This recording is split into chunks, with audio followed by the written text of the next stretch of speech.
My parents came to Britain as refugees from Poland. Most of their families were subsequently murdered by the Nazis in the Holocaust. My grandmother was ill in bed when the Nazis came to her hometown of Stachov. A German soldier shot her dead in her bed. Madam Deputy Speaker, my grandmother did not die to provide cover for Israeli soldiers murdering Palestinian grandmothers in Gaza. The present Israeli government ruthlessly and cynically exploit the continuing guilt among Gentiles over the slaughter of Jews in the Holocaust as justification for their murder of Palestinians. The implication is that Jewish lives are precious, but the lives of Palestinians do not count.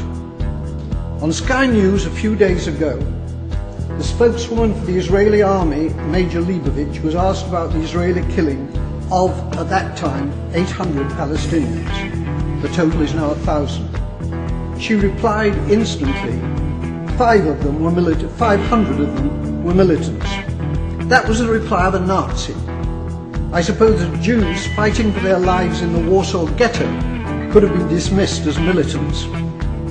The Israeli Foreign Minister, Tzipi Livni, asserts that her government will have no dealings with Hamas because they're terrorists.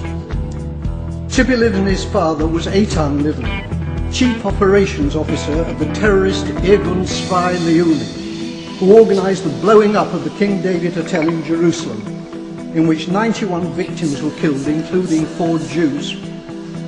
Israel was born out of Jewish terrorism. Jewish terrorists hanged 2 British sergeants and booby-trapped their corpses.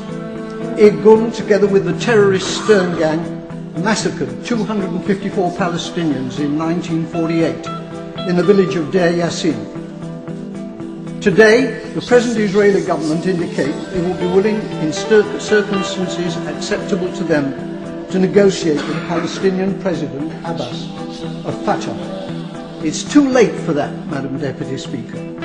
They could have negotiated with Fatah's previous leader, Yasser Arafat, who was a friend of mine. Instead, they besieged him in a bunker in Ramallah, where I visited him. It's because of the failings of Fatah since Arafat's death that Hamas won the Palestinian election in 2006. Hamas is a deeply nasty organization, but it was democratically elected, and it is the only game in town. The boycotting of Hamas, including by our own government, has been a culpable error from which dreadful consequences have followed. The great Israeli Foreign Minister Abba Eban, with whom I campaigned for peace on many platforms, said, "You make peace by talking to your enemies." However many Palestinians the Israelis murder in Gaza, they cannot solve this existential problem by military means. Whenever and however the fighting ends, there will still be 1.5 million Palestinians in Gaza and 2.5 million more Palestinians in the West Bank, who are treated like dirt by the Israelis, with hundreds of roadblocks and with the ghastly denizens of the illegal Jewish settlements harassing them as well.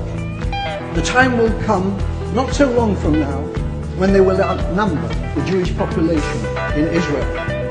It's time for our government to make clear to the Israeli government that its conduct and policies are unacceptable, and to impose a total arms ban on Israel.